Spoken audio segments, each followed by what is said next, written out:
സൗന്ദര്യ സങ്കല്പം എന്ന് പറയുന്നു. ഇദ്ദേഹം ഈ മാധ്യമപ്രവർത്തകർ ഒരു കാര്യം പറഞ്ഞു, നമ്മുടെ നാച്ചുറലായിട്ടുള്ള സൗന്ദര്യത്തെക്കുറിച്ച്. കുംഭമേളയിൽ പറഞ്ഞു കഴിഞ്ഞിട്ട് തർക്കിക്കാം.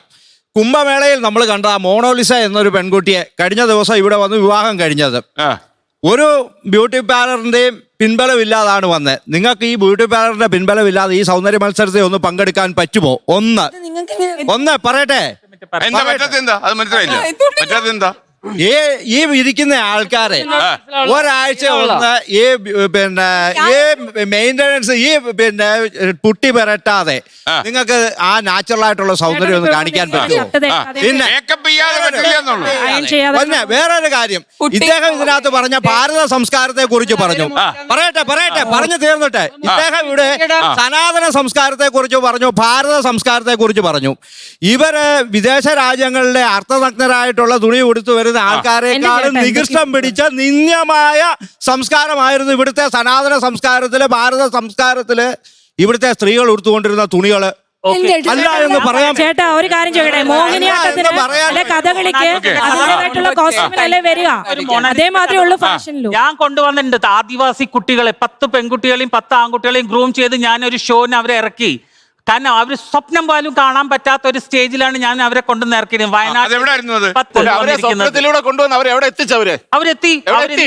കാരണം ഓരോ കുട്ടികൾക്ക് അവർക്കും ഡ്രീം ഉണ്ട്. ഓരോ കുട്ടികൾക്കും ഇതൊരു ആർട്ട് ഫോം. ഈ ഒരു ആർട്ട് ഫോം പഠിക്കാൻ ഇന്ന് ഓരോ കുട്ടികളോടും ചോദിച്ചു, നിങ്ങൾക്ക് ആഗ്രഹമില്ലേ പഠിക്കാൻ? നിങ്ങൾക്ക് ആഗ്രഹമില്ലേ പഠിക്കാൻ?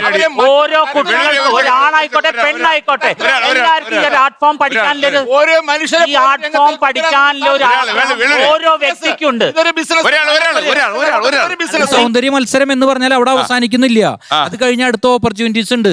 ഇവിടെ സോഷ്യൽ മീഡിയ അതുപോലുള്ള രീതിയിലൂടെ എത്രയോ കുട്ടികൾ, ഇപ്പൊ ഡാലുവിന്റെ സ്റ്റുഡൻസ് തന്നെ എത്രയോ പേര് വേറെ ലെവലിലേക്ക് പോകുന്നു. ഇപ്പൊ ഞങ്ങൾ IMFA എന്ന് പറയുന്ന അസോസിയേഷൻ ഉണ്ട്, മോഡലിംഗ് ആൻഡ് ഫാഷൻ അസോസിയേഷൻ. ഒരുപാട് പുതിയ കുട്ടികൾ, ഇപ്പൊ ആ മേഡം പറഞ്ഞ പോലെ അടുക്കളയിൽ നിന്ന് അരങ്ങത്തേക്ക് എന്നുള്ള പറഞ്ഞ പോലെ അവരൊക്കെ ഒരുപാട് സ്വപ്നങ്ങളാണത്. കാലങ്ങൾക്ക് മുമ്പ്, അതായത് അവര് പഠിച്ചിരുന്ന കാലത്ത് അവരുടെ വീട്ടുകാര് അവരെ ഒരു സ്റ്റേജിലോ അല്ലെങ്കിൽ വേദിയിലോ സ്ത്രീകൾക്ക് അവസരം കൊടുക്കാതിരുന്ന സമയത്ത് മനസ്സിൽ വെച്ചിരുന്ന സ്വപ്നങ്ങളെ വീണ്ടും അരങ്ങത്തേക്ക് കൊണ്ടുവരാൻ വേണ്ടി ഒരുപാട് പേര് വെയിറ്റ് ചെയ്തിരുന്ന ആൾക്കാരെ, ഈ വഴി കൊടുത്തിട്ടുള്ള ആൾക്കാരെ ഇവിടെ ഇരിക്കുന്ന എല്ലാവരും. കുട്ടികളുടെ സൗന്ദര്യ മത്സരം നടത്തുന്ന ആളാണ് ഞാൻ. സുന്ദരിക്കുട്ടി എന്ന ഞങ്ങളുടെ പ്രോഗ്രാമിന്റെ പേര്. ഈ കുട്ടിയില് 240 പേരുടെ കാര്യം എന്താണ്? ഏറ്റവും നല്ല മനസ്സിൽ നല്ല കഴിവും കോൺഫിഡൻസ് ഉള്ള കുട്ടികളെ 250 പറയട്ടെ ഏട്ടാ സുന്ദരിക്കുട്ടി പറഞ്ഞുതരാം. കരിയർ ഡെവലപ്മെന്റ് ചെയ്യുന്നതിനുള്ള ട്രെയിനിങ്ങുകൾ കൊടുക്കുന്നവിടെ ആരും തെറ്റല്ല. ഫാഷൻ ഡിസൈനിങ്ങിന് അവരും തെറ്റല്ല. ഇവർ പറയുന്ന തരത്തിലുള്ളതായ ഈ പുതുമ നിറഞ്ഞതായ വസ്ത്രധാരണങ്ങളും അല്ലെങ്കിൽ പുതിയ ഫാഷനുകളും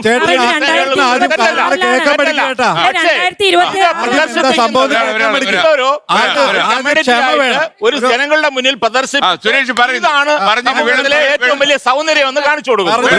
ലോകത്തെവിടെയായാലും ഏത് സമയത്തും 24 വാർത്തകളും ഓഗ്മെന്റഡ് റിയാലിറ്റി പാക്കേജുകളും എക്സ്പ്ലെയിനറുകളും വിശദമായി കാണാൻ ഞങ്ങളുടെ YouTube ചാനൽ നിങ്ങൾക്ക് സബ്സ്ക്രൈബ് ചെയ്യാം.